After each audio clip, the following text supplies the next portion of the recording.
You're listening to the Awkward High Five podcast. You can follow along in your book. You'll know it's time to turn the page when you hear the chimes ring like this. Honey, let me tell you. Where do you think you're going? Nobody's leaving. Nobody's walking out on this fun, old-fashioned family Christmas. No, we're all in this together. This is a full-blown four-alarm holiday emergency here. We're gonna press on, and we're gonna have the happiest Christmas since Bing Crosby tap danced with Danny fucking Kaye. And when Santa squeezes his fat white ass down that chimney tonight, he's gonna find the jolliest bunch of assholes this side of the nut house. You're goofy. Don't piss me off, Art.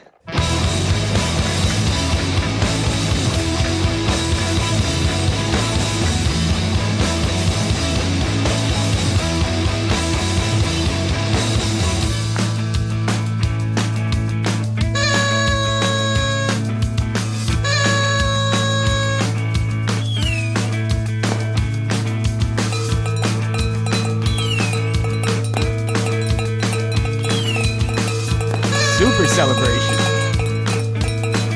I don't know what I'm celebrating. What I was trying to say to you was I was thinking that same exact clip, like right up to that same exact point. Really? Yeah, right up to "Don't Piss Me Off" Art. Boom, right there. Just thinking that same exact thing. Really? Yeah. You know, out of all that whole movie, I was thinking of all the different, because there's so many fucking different parts of that movie, especially things that you still say. The most obvious one would have been, Merry Christmas, the shitter's full. There's so many different ones, but when I kept it going in my mind back and forth, I was like, no, that's the one where it's like, don't piss me off, Art. Mm-hmm. Fucking love that part. I still find new ones when I watch that movie. Like when he tells Clark about his kid that works in the circus, like he's gonna be barking with the yak woman. Oh, I fucking love when he's like when he's fucking around with all the shit in his living room and he flicks the thing and he breaks it and he's like, he was a pixie dust spreader on the tilt-a-whirl. That shit is hilarious. Welcome to the Awkward High Five podcast. My name is Devin and I'm Ritchie. And we are full blown aged into the Christmas season. Yeah, which I am not feeling at all. How about you? No. The greatest thing I've seen this season so far is they actually have an Eddie decoration of him emptying his shitter. Oh, really? Like a blow-up thing you can put in your yard. That's the best thing I've seen this year so far.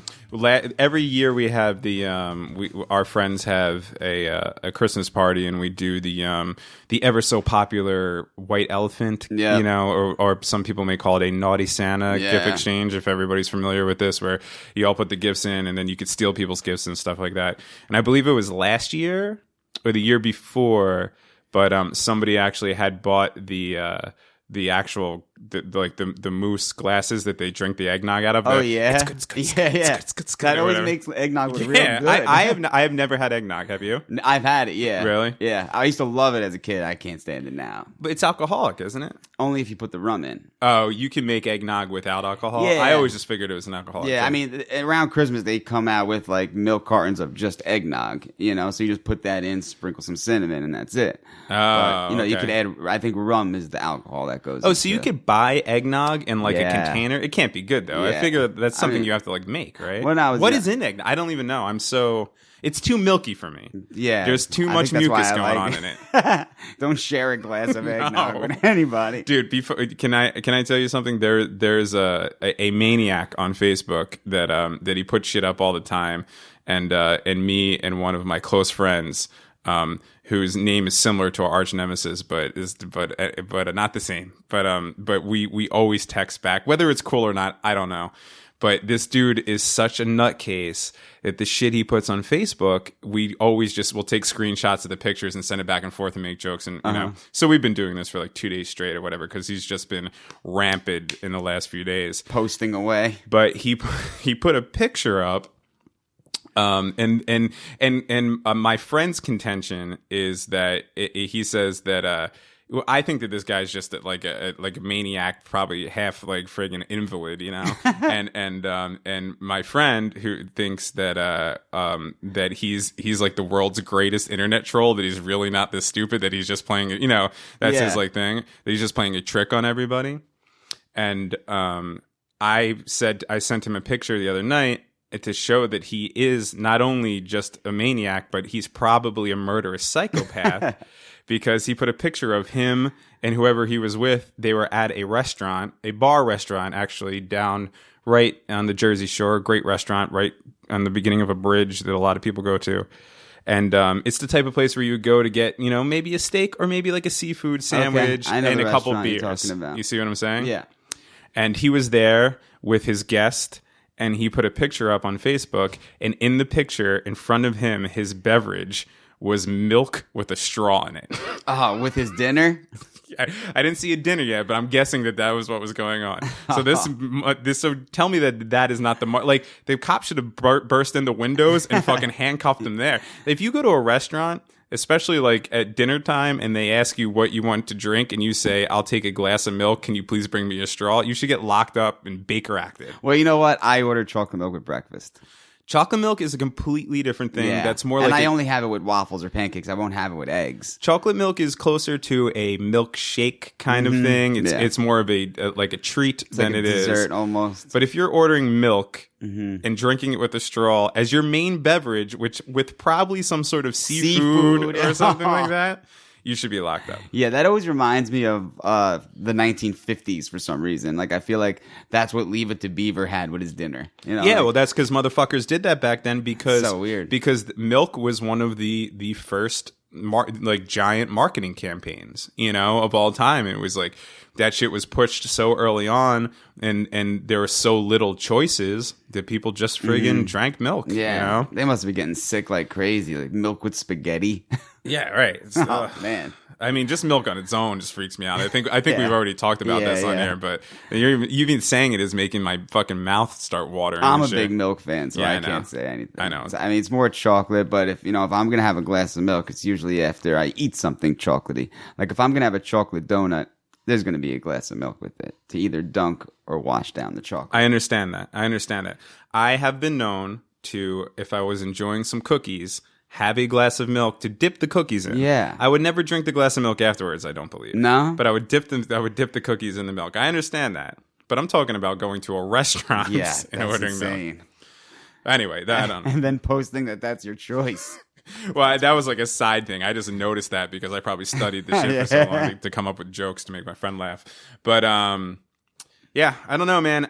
It is now. We're 10 days out from Christmas. Yeah. And I am not feeling it. It might. No. There's a couple different factors. I think first and foremost, it's probably because I'm still floating in the stratosphere as far as my life goes. Like, not really fucking having a place to live and not really working and not being with anybody. That has a lot. The money thing has a lot to do with it. Well, it's not money. It's not. I might feel a little bit better if I was able to buy everyone a gift or something. Right. But since I'm not able to, it really makes me feel like a piece of shit. Oh, yeah, okay, I get that. That's yeah. I mean, I had the money's not the thing. I personally, I just because I'm not working doesn't mean I have money. You know, I'm able to. Although I don't have anybody. I bought my mom something. I bought my father something, and I bought my niece something. You know what I mean? Yeah, that's all you got to do. Yeah, me and my brother don't fucking right. You know, why waste? What's the point of that? Yeah, he gives me a $50 gift. I give him a $50 gift, and we're like, you might as well just go buy yourself shit. Yeah, right, exactly. Yeah. But yeah, I don't know. I just I'm not the biggest Christmas guy in the world anyway, but I do, I like hanging out with the family and shit, and all that stuff. But I think it's that. I think it's my situation. I also think it's the weather, which is weird. This is by far the warmest. I'll take it though. I'll take the weather. Oh, I get it, man. I've been riding my bike, and today I went for a run for I ran for 7 miles and shit, and it was in shorts, and it was. And the whole time I'm like, this is December? What the fuck is going on, I think my favorite part of the holidays, at the age that I'm at, has to be the Twilight Zone marathon. That's what I look forward to. Isn't that New Year's? Yeah, but it's still, I still look forward to it. I'm glad that you said the holidays, because this is another thing that I wanted to bring up, is that, you know how there's this whole thing where people are talking about the war on Christmas and shit? So the whole thing is that people are, whatever side you're on, people are getting upset at people who are saying happy holidays because they think that because you're saying you're taking the Christ out of Christmas instead of saying Merry Christmas. All right. And then there's other people that are like, well, you shouldn't say Merry Christmas. You understand what I'm saying? It's been going on for a few years, but I feel like it's this year is the biggest. I see shit on it all the time. But I was thinking, my thing is that I've always said happy holidays. Yeah, me too. But I didn't ever. Because you're combining Christmas and New Year's. Right, You yeah. can't say Merry Christmas and a Happy New Year. Yeah, right. Yeah. Who says that? Yeah. So like people are like, people are saying Happy Holidays because they're saying Happy Christmas, Hanukkah, Kwanzaa, all that stuff, and they're trying to be politically correct. And there might be people that are doing that. But as far as I've known my whole life, Happy Holidays means Merry Christmas and Happy New Year. Right. Like we're in the same week of these two holidays. I'm just going to say Happy Holidays and cover it that all. shit. Exactly. Right. Yeah. Exactly. And I didn't understand why people are getting so pissed off about Happy Holidays. People just want to be publicly outraged. No, that is definitely the new thing. Seriously, it's like if you're going to take any spirit away from the holidays, it's bitching about calling it a holiday. Right, exactly. How could you get mad at that? And the whole Christian angle doesn't make any sense anyway, because the whole fucking thing, none of it's Christian, or Catholic. Christmas is not even. I think it was a holiday that had nothing to do with Christ in the beginning. Well, it's a pagan holiday. Well, no, Christmas itself, Christmas itself has to do, obviously, what is it? It's like Jesus' birthday or something like that? Be. Yeah, right. But if you're a true Christian, you know that Christ was born in September. Oh, well, I see. I don't. Because if he was conceived. I'm a true Fushnik. I'm not a true Christian. Right. I knew that. Okay, good. That is, the Fushniks are my religion, just so I you can know. tell by your nameplate belt. Yeah, thank you. It says Pakfu, by the way. But I mean, I understand that Christmas is celebrating something to have to do with Christ. I mean, Christmas, whatever. But the tree and the lights and all that shit, that all goes back to pagan shit. It has nothing to do with that anyway. Mm-hmm. So I don't know. Anyway, all I wanted to say is, for me, if you meet me on the street and you say, "Oh shit, it's that dude from AHI5, what's up?" and I'm like, "Hey, what's going on? Happy holidays." Don't outcry. Don't wear a fucking bomb vest and run into my house. I don't know what people do anymore. Yeah, and it makes no sense to complain about that stuff anyway, because if you truly have faith and you truly are religious in any way, that's for your own salvation anyway. Why are you going to act like you care what somebody else thinks, unless you're on some type of Christian, war where you're trying to make people Christian? Well, that what you just brought up right there is the whole thing with religion. That's it. In a nutshell, that is it. There's two types of religious people. They're the type of people that believe what they believe and find their spirituality through that and feel safe in that and practice whatever they want to practice and go on with their life and don't offend anybody or not offend anybody, but or even like really bring it into anybody. And then there's the type of people who believe that what they believe is absolutely true and they're willing to kill or die for it. And force feed it down your that throat. is the problem. You know what I mean? That is the problem. Yeah. I would be paraphrasing if I said this quote, but it hit so hard. I was reading it the other day and I was like, this is so fucking accurate. And I shouldn't even say it because I don't know who said it. I'm sure it was in one of these memes or something like that. But basically the gist of it was saying that how are two religions fighting against what they believe happens after death? Like, I'm getting it all wrong anyway. Basically what it's saying is, how is killing each other like helping the fact that we're fighting over what happens after death? It's like the most stupid thing in the world. It just doesn't make any sense when you look at it. It's almost an oxymoron in a way. And I think it doesn't come. And personally, I don't think it comes down to any of that. I don't think it comes down. It comes down to the basic need of some human beings to feel superior over other human beings. Exactly. And they hold on to this belief. And whether they even believe it or not, whatever, you can't go by that, because there's been cases and cases and cases of, especially in Catholicism, of people that follow the word of the Lord and then do really fucked up shit that would send them to hell, obviously, and shit like that. So whether they even believe it or not, it's more of a thing of just, I'm right, you're wrong, and I'm willing to take this to the end to do that. Yeah, and it's just, it's human flaws, that's basically what it is. I remember when I was younger, I don't know how I got my hands on it, but I used to have a book. And it was all religious phrases. And each page, say it started with a Christian phrase. I don't remember any of the quotes, but let's just say it was a phrase that said, "Be good to one another." Mm-hmm. It would then go down the list. Wait, was that a Christian book, or was that Bill and Ted's Excellent Adventure? And party on. But no, it started with Christianity, saying, "Be good to one another." And then it would go down the list, say it said Buddhism and Islam, and just a list of all other religions. Yeah, right. And all phrases that are exactly alike one another. Sure. Yeah. So it's just all the same stuff said in different ways. Obviously. Well, that's the whole thing with religion is like if the Bible is a good book to read. People don't read it because they think that if you read it, you have to believe in Catholicism or Christianity and go to church and everything like that. But if you look at the Bible for what it is, like a book, moral stories, like kind of just like the Greek myths and stuff like that. I mean, there's some really good stories in there and it's written really well, but people, and that's what that book was meant to be, is like, these are the things that you go through and this is the right way to handle situations, be good to everybody, take care of yourself, blah blah. And obviously there's some shit in there that's dated, like the anti-homosexual shit and everything like that. But overall, the general point of the Bible is kind of just like a self-help book, right? Just like the Quran is, just like all that kind of stuff. And I guess what I'm saying is, if you read it objectively and don't take into account all the dogma that goes along with everything, you could actually learn some fucking lessons from it. Yeah. It's when you take that book and then all of a sudden be like, this is the only thing that matters, and anybody who doesn't believe in this needs to die. That's the problem. But all the religions have the same underlying current in it, and it's really was just a way to have basically what were primitive people, have them, learn 100% right, be able to behave right. And I don't want to get deep into religion because who knows what opinions others might have on what I'm saying, but that is one of the biggest. Like, for example, my mother was such a religious person, right? Was she? Yeah, super religious. Really? Super religious. But you wouldn't think that, being that she told me I didn't have to go to CCD. Right. I was allowed to drop out. I remember we were fucking jealous as shit when that happened. Because her whole thing was, you want to learn something about being good? I'll teach you. What is this teacher going to teach you? You want to sit down with the Bible with me? Well, we'll talk about the Bible if you choose.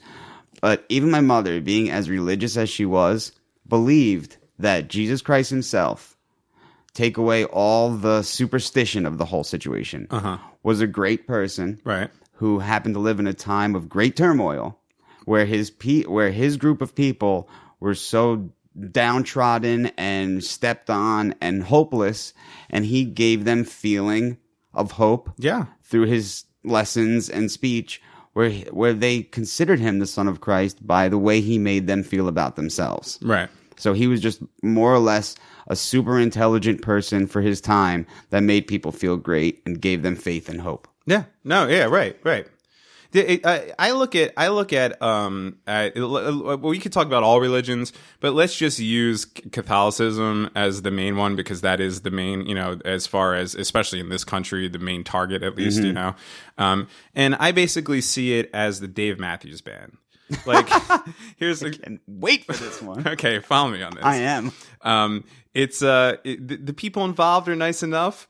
The message is cool. Some of the songs are great. Like, you could kick back and listen to some of those songs. And even the shows themselves could be like a fun kind of thing to go to. Everyone's got the right vibe, but it's the hardcore fans that make you hate the fucking band. You see what I'm saying? That's the Dave Matthews Thinking Band. that Dave himself can walk on water. Sure, whatever. Yeah. Right. They could crash into it. Yeah. No, but it's the same thing, like on paper, it's not bad. It's sure, man. Like, I'm into this whole thing you're saying, peace and being kind to your neighbors and all that stuff. I'm into all that shit.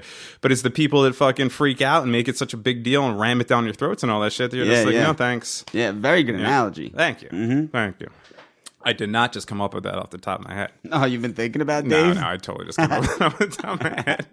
I was going to use Sublime. You could use Sublime to be the same kind of thing, except the songs aren't as good. Yeah, I don't know. I don't know how we got on religion, but... Yeah. Well, it's a Christmas season. It's in the air. Yeah. And yeah, I do, but, and everyone's like, oh, Christmas is a secular holiday, but I don't think that's true also. I don't, yes, more people celebrate Christmas, and even there are some Jewish people that'll still celebrate Christmas, and I understand that whole thing, but there is an era of Christianity that goes along with Christmas, and I get that, but just because someone's saying happy holidays doesn't mean that they're fucking trying to attack fucking Jesus Christ. It doesn't make any sense. I know. Man, when I was a child, I used to take this book out of the Hazard Library, and it was, I don't know if it was for entertainment or if it was explaining what people actually believed at a moment in time, but it almost turned Santa Claus into this evil being who would murder children if they weren't good. Oh, yeah. Like chop them up and put them in barrels and shit. Right. And it used to scare the shit out of me. I didn't like believe it, but the story was so well written that every Christmas I used to get, I'm like, 7, 8 years old. Wait, so it scared the shit out of you, but you always went back and got it? Always went back and got it. Like, even it's Christmas time. I'm going to scare the fuck out of myself. Even the cover, maybe that has something to do with why I love the Twilight Zone so much. Maybe I just love getting spooked around the holidays. The whole Santa thing spooks me out. Motherfucker creeps into your house while you're sleeping, and he's out. Rich, I'm gonna tell you something right here on the air that I hope you don't react badly to, but I feel like it's time. It's been 35 years or whatever, but I just want you to know, and since it's coming from me, so just take it as the truth. But we could talk about it after the show if you want to. It's gonna upset me. I know it. Santa Claus isn't real. He's not. No, sorry. Are you serious? Yeah. So all those gifts I get that say from Santa aren't from Santa. No, doesn't it look suspiciously like your brother's handwriting? Yeah. Oh my God. Since we're on that topic, my mom was so serious about Christmas. Like she couldn't wait for Christmas every year. If the lights weren't perfect on the tree, she ruined Christmas, and it was just a hilarious phenomenon that me and my brothers talk about all the time. But me and my brothers, every kid snoops at their presents. You always want to know. You want to know if you got what you wanted. You know what? I never did that. By the You way. never snooped. No. Go ahead. You were just always like, I'm gonna get it. Or if I've I always get it, been no that type. big deal. I have always been that type of person. I don't mean to fucking to sabotage your story here. No, I'll just say okay. it real quick. I don't know why, but I've always been that type of person where I would rather that like when I'm playing a board game, I've never cheated playing a fucking board game because I feel like what's the point of playing it? Oh, Like, of course. And it's the same thing with like Christmas and that kind of shit. Like even if I could have, I'm just like that'll take away. I guess I knew at a very young age that the surprise was almost more important than the actual. Oh, piece we of, know that. piece We of, have it on video cassette, my friend. Scattergories. Yeah, you love the surprise. But yeah, the surprise, like in 6 months from now, you're not going to care about that piece of plastic you get. It's more the fucking feeling. And I guess I understood that, or I was just too much of a pussy, That was very or whatever. mature thinking. But I never done it ever once. And everybody I know. So go ahead. Yeah, so we would snoop to the point where my mom didn't know what to do anymore because she had 3 of you fucking running roughshod. Yeah, all over and the we place. wouldn't just snoop. We would go as far as ripping the corner because she wouldn't put the tags on, obviously. But we would rip the corner of the wrapping paper to see if it was the actual gift, and we couldn't see. Fucking Yeah, scumbag. little bastards we were. So, my mom, she didn't want to put the tags on, but then, the 3 of us and all the gifts we got, she didn't want to be up late putting the tags on the gifts, going through that whole thing. So she came up with this like cryptic device. I don't know how to explain it. It was almost like a Da Vinci thing where she would write a number and a letter on the bottom of the gift, and you would have to hold it in front of a mirror to see it correctly. And then it matched up to a code in this notebook she had, but it didn't really match up. It was almost like the numbers stood for other numbers, and it matched what tags would go on what gift. And she went through everything to keep it a surprise from us. And she got to the point where her little cryptic. I mean, we would try and figure trying it to out. crack the code. Oh my like God. You're fucking Indiana Jones or some shit. We would hold her notebook up to the sunlight in a certain time of day to see if it reflected the right number. We went through everything to get it, but she got us. She got us good with that little cryptic device. But yeah, I couldn't imagine, man. 3 of us little bastards snooping. I on can't Christmas. imagine how horrible your 3 children are that you have to come up with basically your own language in order to hide presents that you scraped and fucking and worked your ass off all year just to make them happy with. I know. You Man. then had to come up with basically your own fucking system. Oh man, we were so bad. Like We the were egg rolls down the chute, and then the fucking, and then That's how the it pendulum was. swings and cuts the fucking thing. It was. My mom even came up with her own song when we were being really bad. And as soon as we'd get to the point where she couldn't take us anymore, she would sing, "There'll be no Christmas in this house." And then we would just stop. Yeah, you guys are dirtballs. Yeah, we were bad. But she was great. She was so fun. And I think that's another thing. Well, I don't think I've ever felt the same about Christmas without my mom. She was Christmas to me. you Right. know? Yeah, well, you grew up without a dad, Yeah. and you guys were your family was real tight and everything like that, and your mom passing early on was it sucked. Yeah, and she was Christmas, and not having my dad was actually a good thing because then I realized that Santa ate milk and cookies, and I didn't have to leave Santa a Bud Light and spaghetti, garlic, and oil. Is there anything about your life that isn't overly Italian? Is there one thing about your life that isn't just like straight off the fucking boat, Ellis Island, That's fucking it, man. Italian? That's it. Nothing Spaghetti else. and oil. Spaghetti, garlic, and oil, and a Bud Light. And then it would be gone in the morning. Now, Santa came. Flying his sleigh drunk. That's another thing. I don't think I've ever did the cookie thing. Well, maybe we did when we were kids. I can't remember. You never left them cookies? Yeah, maybe we did. You know, I don't know. It's hard to fucking tell. Yeah. But I don't remember there being much of that, you know. Mm-hmm. Actually, my family did Christmas Eve a lot. I don't know. It's all over the fucking map. You did Christmas the right way, I always felt like you put your tree, like my tree would go up the day after Thanksgiving, and you would put your tree up like 2 days before Christmas. Yeah. And you did like Christmas almost how it was supposed to be, you know, and you didn't even snoop for presents. So that's shit, man. Your Christmas was perfect. But don't take that the wrong way. That is just pure laziness that runs through the Ferry family. That's all the fuck it is. It's just, we're just a bunch of lazy fucking human beings who don't want to do shit about anything, and then we'll scramble at the last minute to make something happen. And that goes through all of us. That's my mother, my father, myself, my brother. We're all the same fucking way. And so that's all that is. There was no plan. There's no planning in that. It's just the like, day after Christmas, just throw the tree in a wood chipper and end it. Yeah, basically. That's great. So yeah, I don't know, but yeah, I'm definitely not feeling it. I hope that I will in this next week. That our friend Christmas party is this upcoming Friday. Oh man, I forgot about so that. I'm hoping that that'll maybe kick it in a little bit. You know, my brother and my niece are coming back from North Carolina, which is nice. So I'll get to hang with them. That's the one good thing that's kind of about being around, you know, the area for the holidays. So hopefully that'll kick me into it.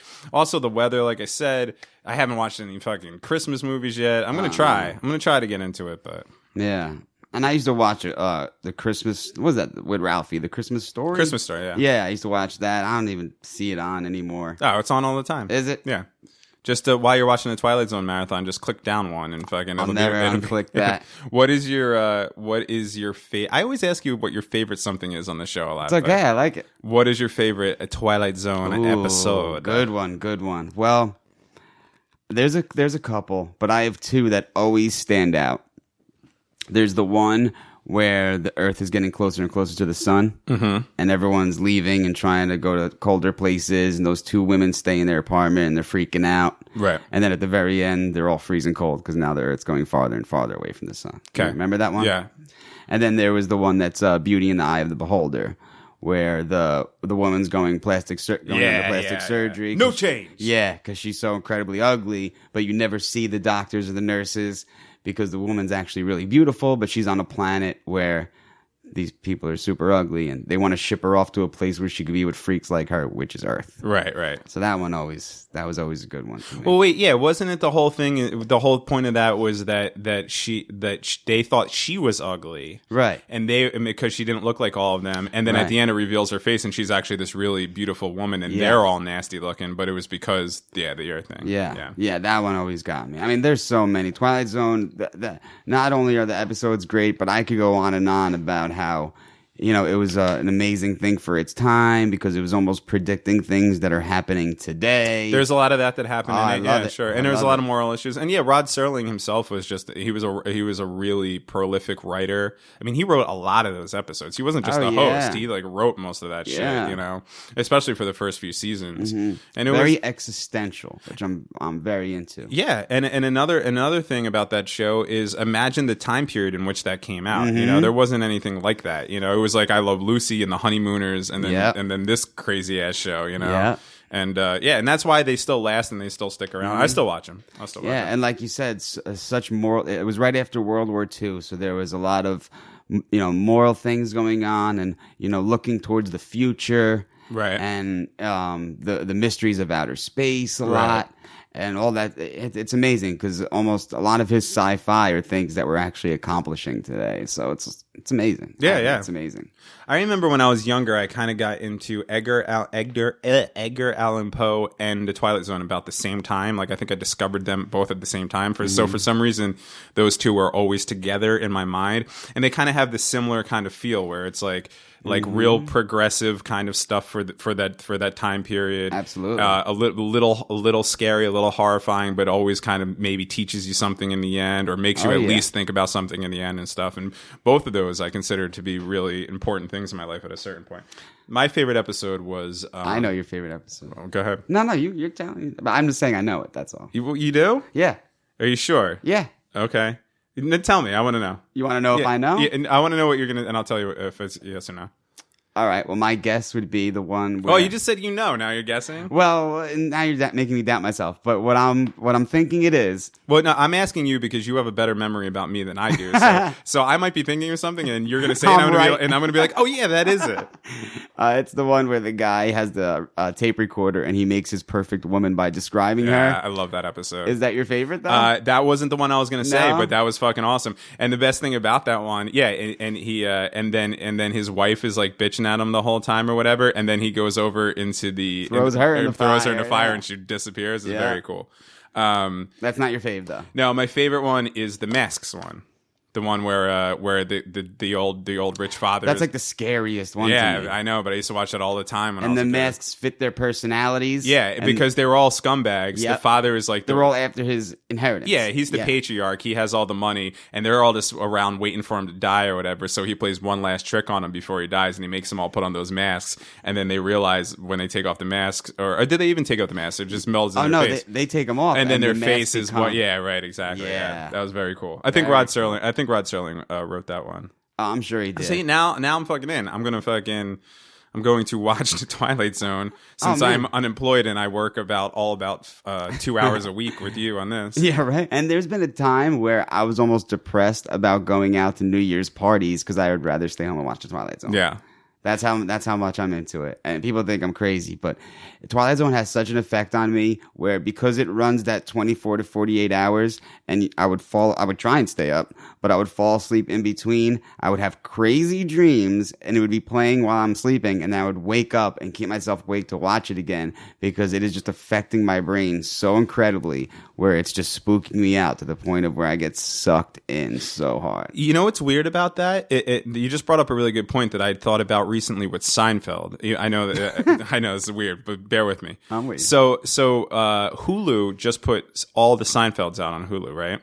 And I don't subscribe to Hulu, but I was like, this is awesome. All the Seinfeld episodes are there. I'm gonna do the month free trial and just burn through all the Seinfeld episodes. And I was watching them and I was enjoying them, but I wasn't enjoying them the same way that I enjoy them at 7 o'clock or 11 o'clock at night when they're on like channel 11 or something. Mm-hmm. And I was like, why is this? And I realized that there's something about just like watching them on television randomly, like whichever one they put in your face, that you're kind of just forced to watch and enjoy, that makes the viewing experience, you know. And I was just thinking that with the Twilight Zone, like the Twilight Zone's available, we could go get it whenever we want. I'm sure there's DVD sets, or if you wanted to, if you're internet savvy enough to download them off the internet and have them all on your computer, on your hard drive, you could watch whatever episode you want whenever. But I think that would take away some of the fun. I've never even thought of ever doing that, and it's one of my favorite shows because because just watching it that marathon, there's something special about that. Like 100%. They're selecting the episode for you, and you're like, okay, it's this one. Can't wait and you to see what the next one is. And yeah. 100%. And you know what? As many years as I've been watching that, and as much as the Twilight Zone is, I'm into it. I always get surprised by an episode every year, whether I like it or not. You know, they'll always hit me with one that I haven't seen. Oh yeah, right. Mm-hmm. Or at least one that you have forgotten for a long time, right? Yeah. Like I always forget about The Hitchhiker, and that's a good one. Which one's that? Where the girl dies in a car accident, but she's like on her way. She's still driving, but she's dead, and she keeps seeing the hitchhiker, but he's almost like the escort to heaven or hell, okay, and he's hitchhiking, and she's afraid because he keeps showing up everywhere she's driving. Right. But she's dead the whole time. Yeah, I get that. I remember that one. Well, I'm definitely gonna watch it. I don't know when it's coming on, but I am. New Year's Eve, baby. Is it always New Year's Eve? Yeah, it's always New Year's Eve into New Year's Day. You know, they say 24-hour marathon, but it's actually longer than 24 hours. So right. It's almost like 2 full days. And it's actually that I just found out in the past year or two, it's always on the 4th of July. Really? There's 2 marathons a year. See, I don't know if the 4th of July would work for me though. It's so ingrained into the Christmas, New Year's, right? New Year's area. Yep, you know? go to the fridge, you grab some leftovers. It's late night. You just go to watch the Twilight Zone. Oh man, You got me all stoked for this Twilight Zone. yeah. thing. Oh, it's amazing. There's never been and never will be a better show on TV. And I even tried to get into the whole Tales of the Dark Side thing. Yeah, I like those. Yeah, but they just don't. They don't come close. And there's also something special about watching the black and white. Sure. Because then you get those Twilight Zones where they never really get into color, but they start getting into that. It's almost a different camera perspective where. Well, yeah, the technology was just getting better and shit. Yeah, and as the technology gets better, I don't like those episodes. Yeah. I like just The black and white. real early ones where it's like it like the lighting's all fucked up and it's all Terrible. bleached out and Yeah. everything like that, and it almost looks like the film's about to burn up. Like it's like you're like, should you even be showing this? I think it's Yeah. on its last leg. Yeah, like you're gonna get that cigarette burn. Yeah, in the right. corner And of then the it's just gonna tape. go like the fucking Closer video. Yeah, exactly. Yeah, those are the fucking best. Yeah. They're the fucking best. Yep, it's that fucking nostalgia, baby. I love it. Your brother, I fucked him. What was that? He was the fucking best. Fucked him twice. Now I have to explain this. I don't know if we can drop names. I'm not dropping any names. okay. We were at a bar and with one of our, actually the same friend that I was talking about that I was just texting with, and there was a girl there who was a little surly, I suppose, and she went to our friend and said, "Hey, are you blank blank?" And he's like, "Yeah," and she's like. Fucked your brother. Yeah, she's like, I fucked your brother twice, and then He she was the leans. fucking best. And then she leans into him and goes, "He was the fucking best." Imagine that. I fucked your brother twice. It's the best was where'd she get that accent from? I don't know. She That's- became Dice Clay. Yeah, it was the same. Yeah, whatever. I don't want to go any further than that. Yeah, I just yeah. want to say that. Yeah, Anyways. that's hilarious. We were dying about that for about a month. Oh, it was fucking funny as shit. He was the fucking best. Why would you walk up to somebody you don't know and tell them that you fucked their brother? Yeah, and that same night, she was on a fucking rampage in the bathroom at the bar. I think like 5 different dudes fucked her that night. You know what? You're the fucking best. Oh, man. Small town whores, they're the best, aren't She came out of the bathroom with like her black stretch pants on backwards. It was terrible. With like a little water stain. they? That wasn't water, my friend. That was not water. I know. You know what I saw? I just read an article today that there's a company in China because of the smog. Uh-huh. Is that it? Smog? Yeah, it's smog, pollution, right? yeah. That word just sounded so fucking weird to me when I Smog, said it. I thought I was yeah. having a stroke. I was like, smog? Yeah, there's a company in China because of the smog who was selling bottled air, and they sold out of it. No. And you know what that makes me think? Of idiocracy? No, it makes me think of, we're the space balls. Oh, yeah. Perry Air. Yeah, it's fucking coming true. We're living in space balls, baby. Oh my God, I saw your quote on Facebook and I was dying. You were saying how that Holocaust survivor made that quote, and then you were like, "B, it's a fucking Spaceballs reference." I was dying. Oh yeah, right. I don't want to explain that. Yeah, Whatever. but it it was a was stupid hilarious. joke. Yeah, Yeah, no, I'd it's actually just got done reading his book. His name is Viktor Frankl, and he's well, first and foremost, he survived Auschwitz, which is insane. His Yeah. story is fucking insane. But then Better than Elie Wiesel? I'm not so familiar with that one. Oh, okay. But That's the only one I ever read. But Night and Day. but he his thing, and if you're listening, that he's been around forever. You know, obviously he was born in 1905. He died in the late 90s. People know his story, and I knew about his story for a long time. It just took me this long to actually read his book. But he also invented his own type of psychotherapy called logotherapy. It's very interesting. But I made a joke. I somehow tied Viktor E. Frankl and Spaceballs into one joke, Yeah. and that was Yeah, it. it was good. It was good. But, and were you actually like quoting him? He really said from suck to blow. No. okay. He said, okay, so here's the fucking joke. Yeah. He came up with a concept called the existential vacuum, Mm-hmm. which is basically, and it's more prevalent in modern times. It's basically what it is that as we've evolutionized as humans, and a lot of our burden has been taken off through technology and modern things like that, Mm-hmm. that we've been left with a lot of free time.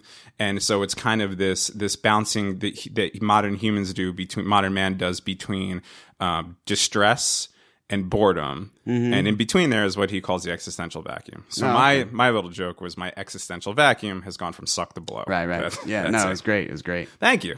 And, that's interesting in itself, because to live through the 1900s, to be born in 1900 and to die right about 2000, you got to have one of the most interesting perspectives on life. Well, this dude is one of the most interesting guys ever, because not only did he go through all this, but he was already a psychiatrist. He was already working in a hospital in Austria when the war came there, and he got taken away to these camps. So he went through this whole thing, and he was in 4 different concentration camps, the main one being Auschwitz, for 3 or 4 years.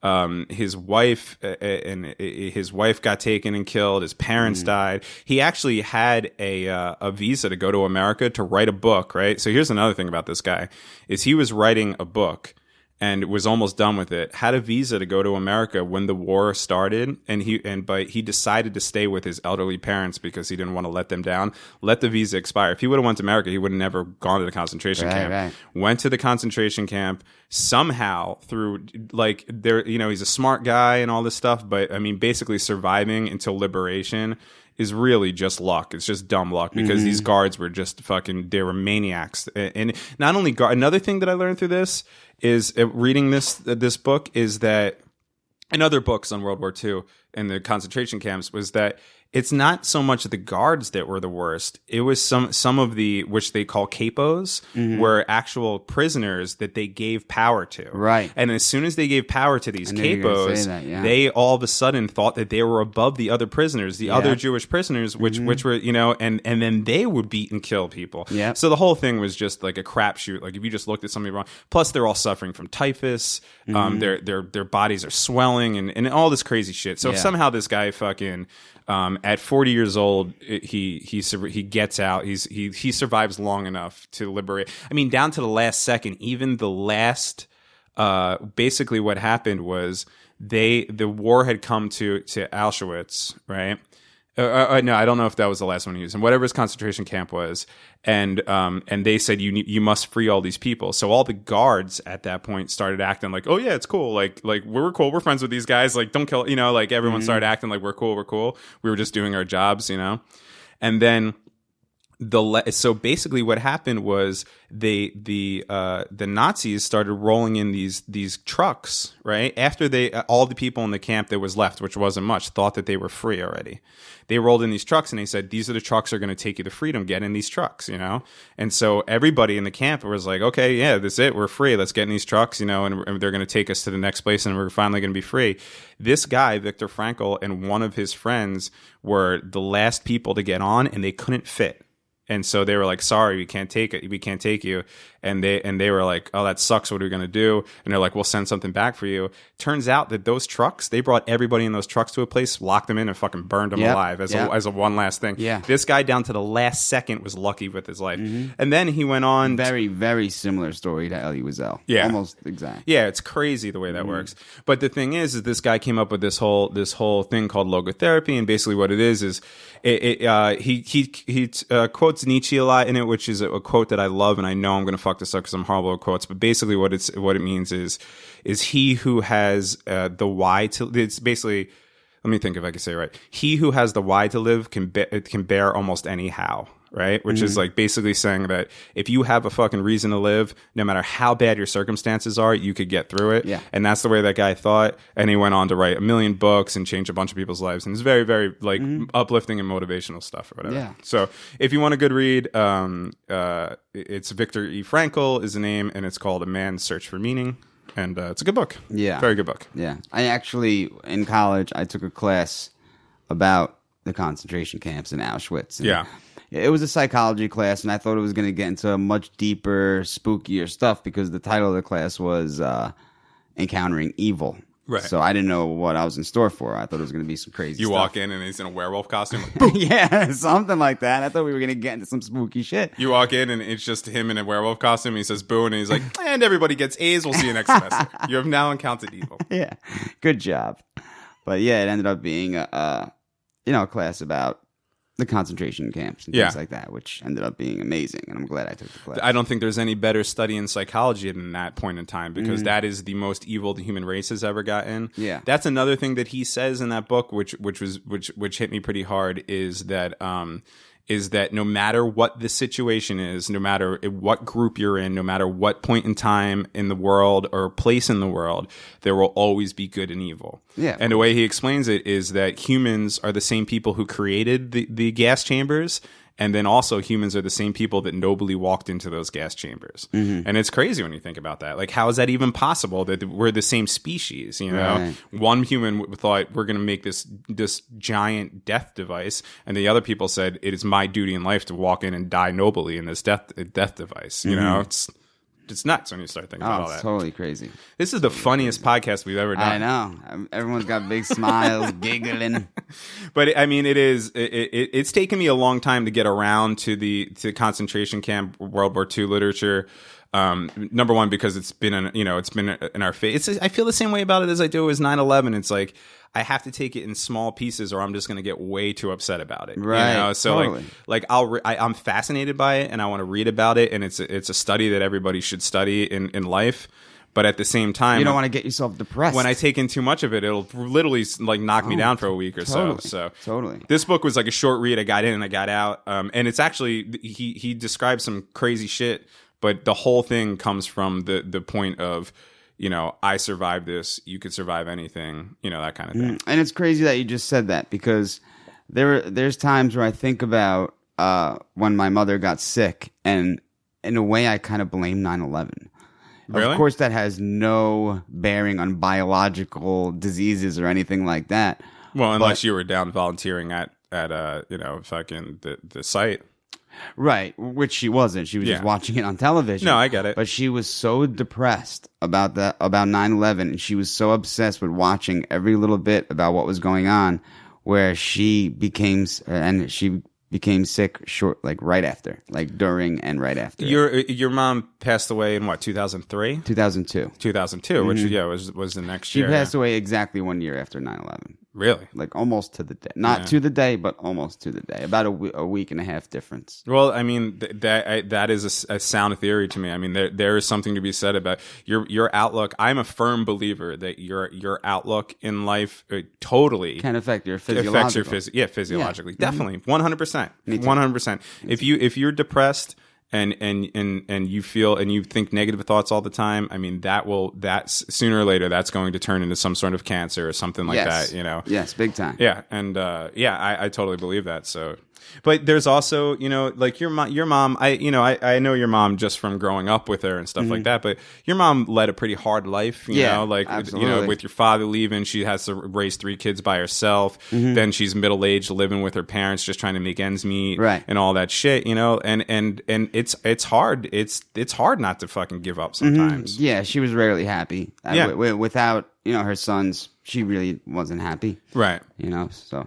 But that's the way I believe, and I've just learned this recently through all the shit that I've gone through, and I don't think I really believed this way before, and that's kind of the reason, even last year around this time or whatever, when I was going through all my crazy shit, and I was like a little overweight, and I was like depressed and like all that fucking shit, and I just thought that life owed me shit, like I deserved to fucking have this, and I deserved to have this job, and I deserved to have this woman, and blah blah and all that stuff, and then I realized, and I think that's when I started like dropping the weight and becoming and creating more and all that stuff, is I just realized one day that I have to get up every morning and tell myself that I'm going to have a good day and I'm going to do the things that I want to do. Oh, totally. Not that the world's going to give me anything. Nothing will land on your lap. Right, exactly. That would never happen. Right. Unless you're already rich and spoiled and have everything in the world anyway, then things will land on your lap. And I have no idea how that works in this world, but it does. But the thing is when people, and I firmly believe this now too, is when people get things, everybody thinks that money is going to make them happier. It will not. I'm telling you that right now. Money doesn't mean shit. It just takes away a lot of worries. Right. The thing is that if you have a problem that could be solved with money and you have money, then you don't have that problem. Great.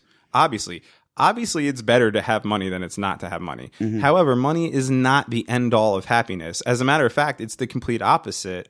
And most of the studies that they do of people that have a lot of money are more depressed because they have more stress. They don't know who to trust because people are trying all those things. And everybody knows this is all common knowledge. But I guess what I'm saying is that the people who have things handed to them, they live rich material lives. But they don't live rich inside lives because there's always a guilt. You're always going to feel a guilt that you did not earn that. You see what I'm saying? Yeah.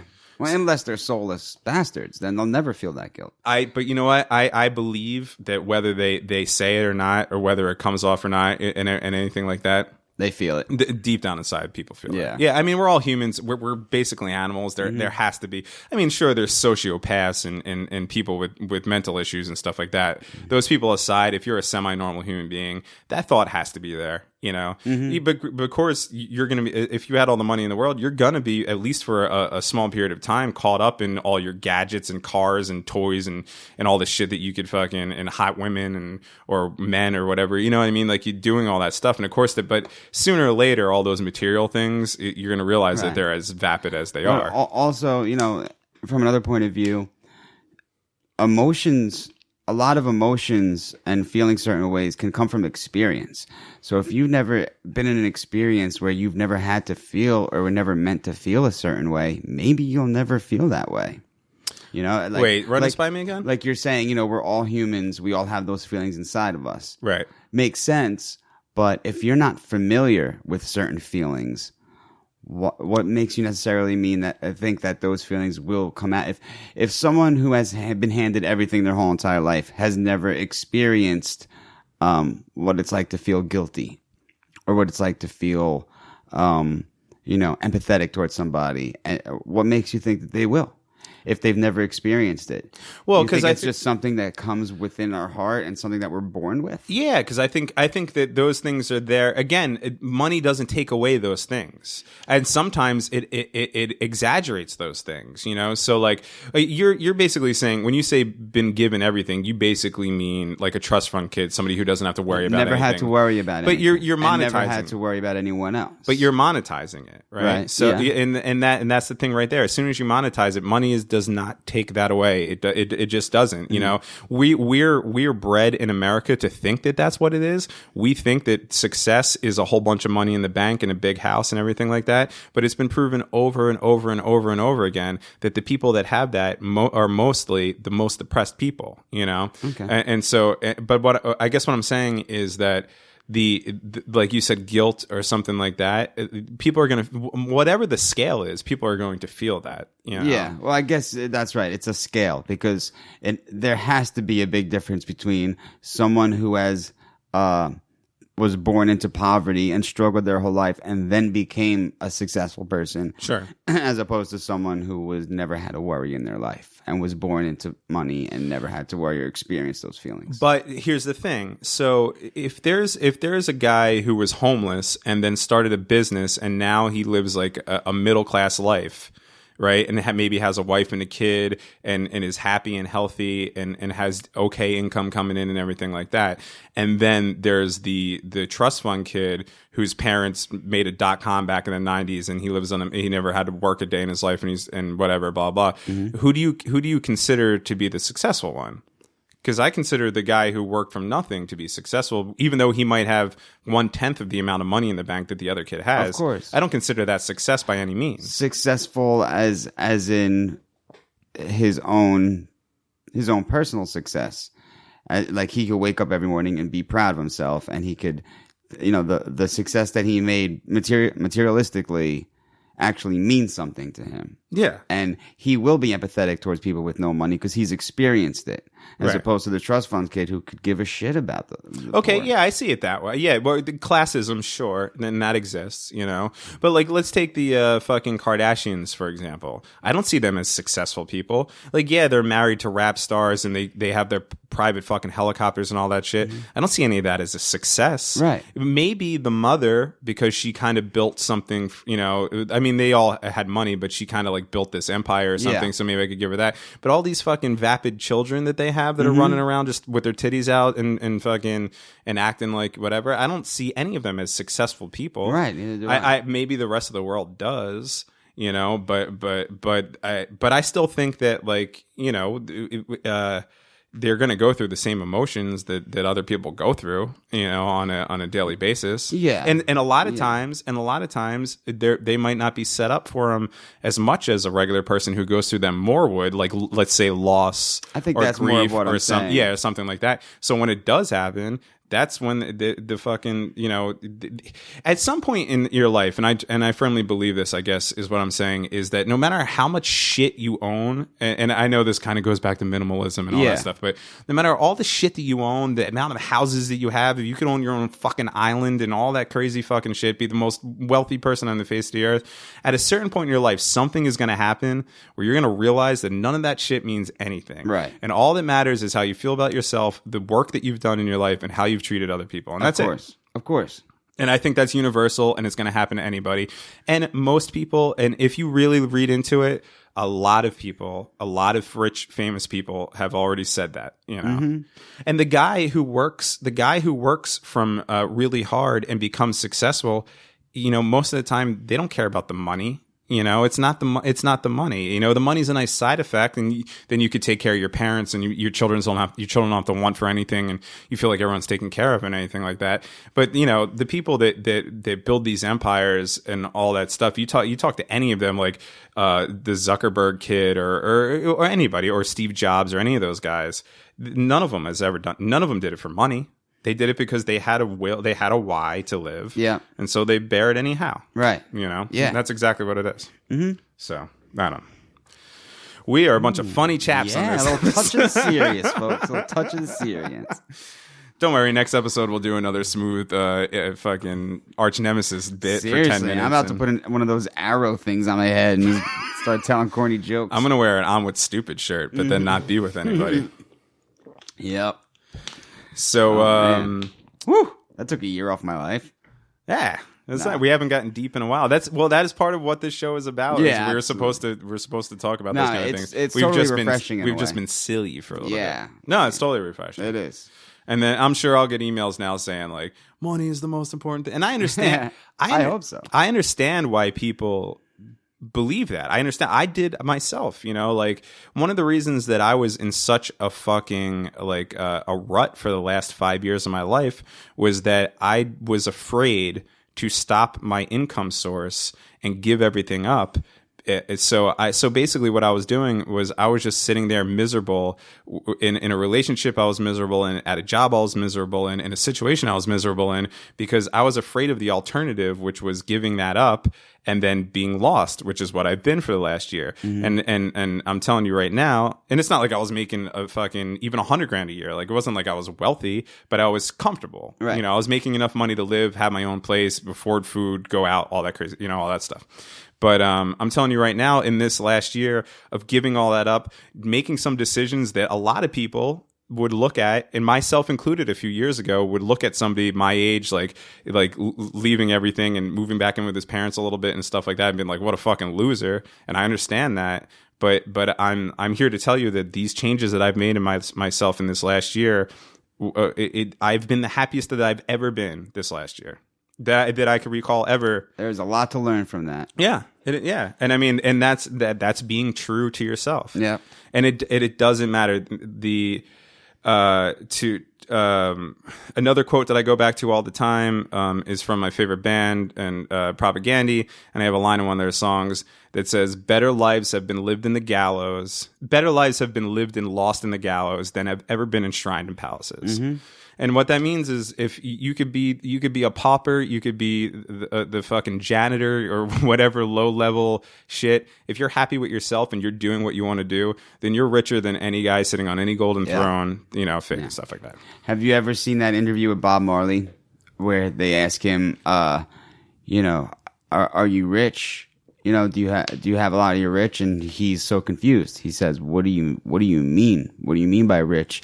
And they're like, well, do you have a lot of money? You have a lot of possessions? And he said, I don't even know what those riches are. He's like, I have my own riches, but I don't have any money. Yeah, right. But I have riches, you know. Yeah, right. And I saw him say that, and he was so sincere. and he really didn't know what the guy meant by rich.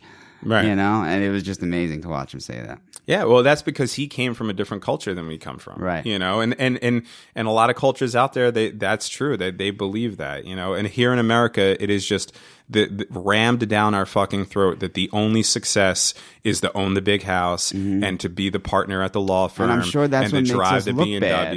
It makes us all look bad. No, well, to other cultures. That is the main reason. Our greed and our capitalism and our destroying the earth. I mean, that is the reason that there are fucking certain subsects of people that are out to take down America.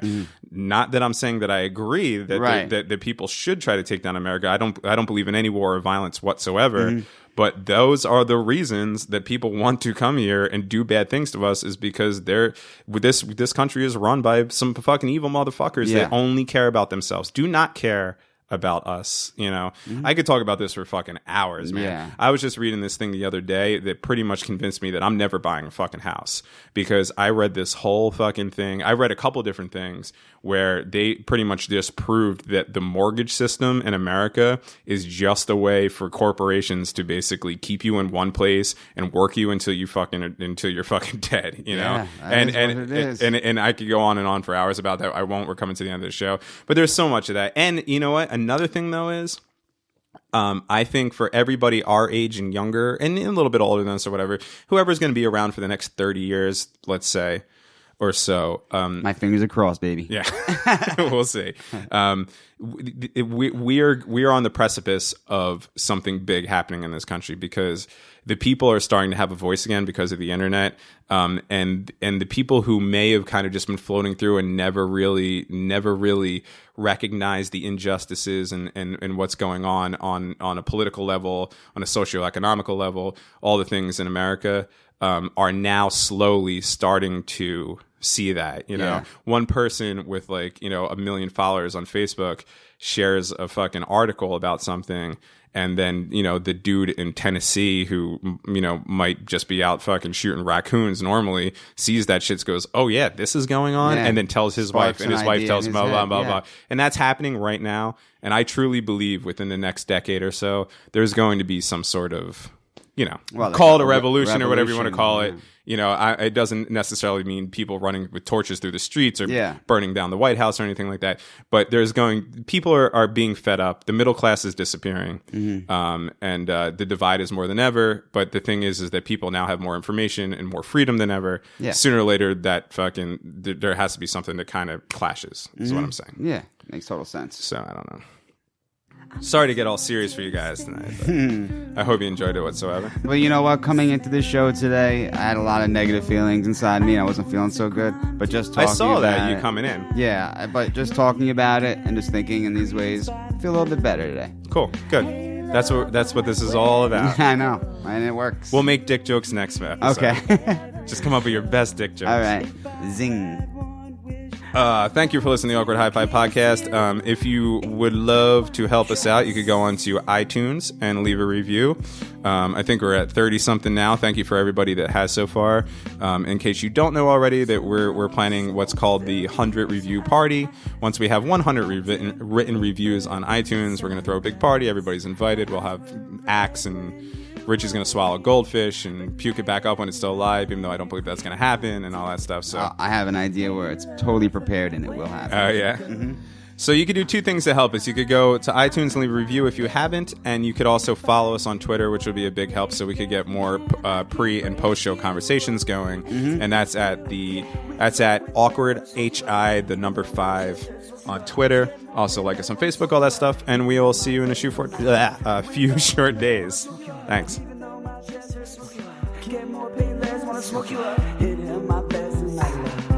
Surrounded by seeds, I'm lost in the trees. My thirst and hunger seem to increase. The music we made is one to be loved. Every time I dream, I end up above. Hey lover, where did you go? We first met a long time ago. Thanks for listening to the Awkward Hi-5 podcast. For more episodes, visit awkwardhi5.com.